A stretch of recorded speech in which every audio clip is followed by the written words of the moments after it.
Após uma conferência em Roma, neste mês de julho, o Vaticano pediu o fim da impunidade com as indústrias de mineração e recursos naturais de vários países. O Vaticano ouviu a situação das comunidades exploradas por essas empresas, onde ocorrem graves crimes contra trabalhadores. Eles vêm da África, América Latina e Ásia.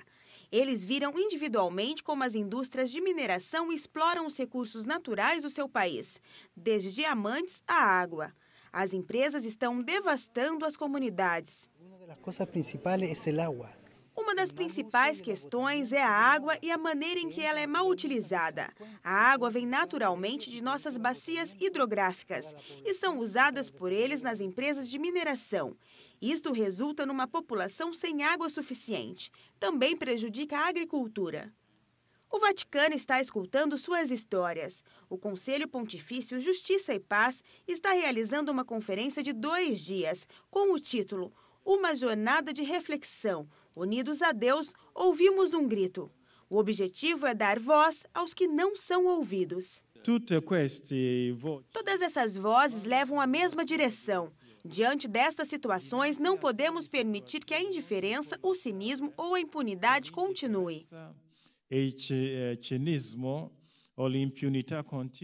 Esta mensagem está ligada na encíclica publicada recentemente pelo Papa Laudato Si, que destaca a necessidade de respeitar a natureza e não tirar proveito de seus recursos.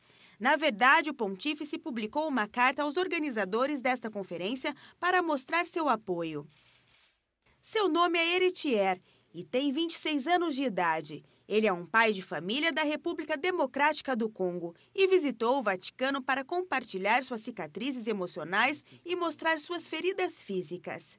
Ele vive nas províncias ocidentais do país. Durante anos trabalhou na indústria de mineração, até que uma grande empresa comprou as terras em que ele trabalhava. A empresa comprou toda a terra. Nós ainda precisávamos trabalhar. Por isso pedimos aos responsáveis para cederem uma parte da terra para nós. Mas eles se recusaram. Então nós pedimos, pelo menos, para nos dar um emprego e disseram não. Sem trabalho e sem perspectivas, ele participou de um protesto. O grupo bloqueou uma rua local com pneus em chamas. Ele foi ferido quando as forças militares chegaram e as coisas se tornaram violentas. Os soldados me jogaram no fogo. Queimei meu braço e minhas costas. Deus me salvou e saí do fogo. Mesmo assim, os soldados me prenderam e me torturaram naquela noite.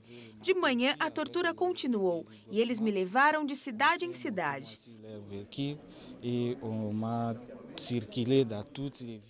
Um dia depois do pesadelo, ele foi levado para um hospital.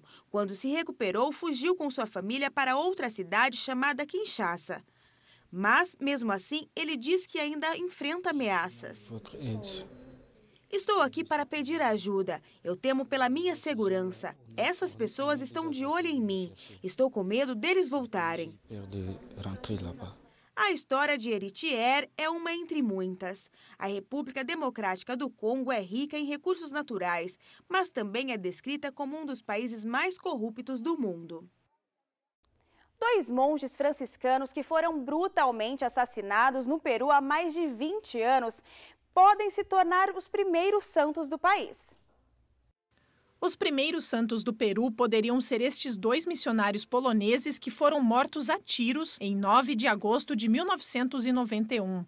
Eles passaram apenas 1 ano no país, junto com outro missionário que escapou da morte porque estava na Polônia durante a visita do Papa João Paulo II. Eu nunca vou esquecer isso, porque ele conhecia muito bem o Peru. Visitou Ayacucho anos antes. Eu acho que era a única pessoa no momento da Polônia com quem eu poderia compartilhar os detalhes. Então ele, com o coração apertado, me disse: vai, nós temos os primeiros mártires do Peru.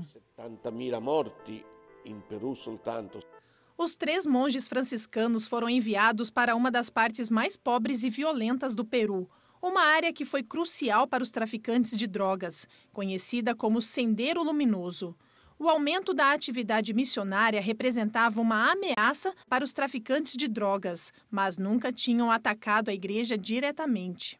Trovandosi questo, diciamo, la forza. Sendero Luminoso, a partir de 1989, 90 e 91, começou a mudar a sua estratégia pouco a pouco.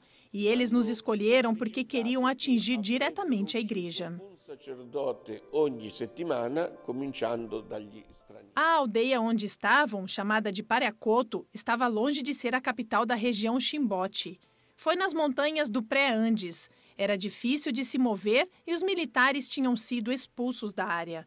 O governo não enviava reforços e, portanto, pensaram que poderiam fazer o que quisessem. O número de jovens com vocação sacerdotal vem crescendo. Em países como os Estados Unidos, o número chega a 25% em um ano, o que leva um jovem a tornar-se um sacerdote. Veja na reportagem. É um chamado para servir, uma vocação para dedicar sua vida à igreja. Mas a questão é, o que influencia estes seminaristas para seguirem um sacerdócio? Estes seminaristas estão participando de um programa de verão intitulado Experiência Romana, que é destinado a reforçar a sua compreensão do catolicismo na cidade que representa o coração da fé. Um estudo recente realizado nos Estados Unidos mostra que um dos principais fatores é a influência dos párocos locais. Depois da missa um dia, estava caminhando para casa, quando o padre Morgan me chamou. Em 4 anos não havia falado nada com ele sobre a vocação e ele me perguntou se eu queria ser padre. Jamie sentiu o chamado ao sacerdócio quando era criança. Para Jeff, o exemplo de um padre que sofria com uma doença terminal o inspirou a seguir essa missão. Ele abraçou a cruz com alegria quando estava sofrendo com a doença. Ele ofereceu sua vida para as pessoas de sua paróquia e por amor de Cristo. Andrew sentiu o chamado mais tarde, depois de fazer o trabalho missionário por 1 ano e ser um ministro da juventude. Eu fui para a faculdade e não tinha desejo de ser padre. Nem depois da faculdade eu tinha esse desejo. Foi muito depois de trabalhar como voluntário que eu recebi esse chamado. Estima-se que 595 seminaristas americanos serão ordenados sacerdotes este ano. É um número que representa um aumento de 25% só nos Estados Unidos, quando comparado a 2014. Isto de acordo com o Centro de Pesquisa Aplicada. A qualidade dos seminaristas, especialmente entre os mais jovens, é muito boa, em termos de vida espiritual, virtudes humanas, trabalho duro e o conforto com o trabalho secular. De acordo com o mesmo estudo, após a influência de um pároco local, a educação em todas as suas formas também influencia, seja dentro da família, uma escola católica ou instituição. Daniel estava interessado na produção de filmes, mas ele sentiu que de alguma forma isso não foi suficiente. O sucesso que eu poderia ter na indústria de Hollywood se limitava a mim mesmo. Eu percebi que eu queria fazer algo que estava além de mim, que é a autodoação. Estima-se que nos Estados Unidos, 1 em cada 5 paróquias não tem um pároco atribuído. Quando o Papa Francisco visitar os Estados Unidos em setembro, na Conferência Episcopal, espera-se que a visita papal também desencadeie mais vocações para gerações futuras. No próximo bloco, você vai ver que uma música homenageia cristãos perseguidos e leva esperança a esses povos. Até já!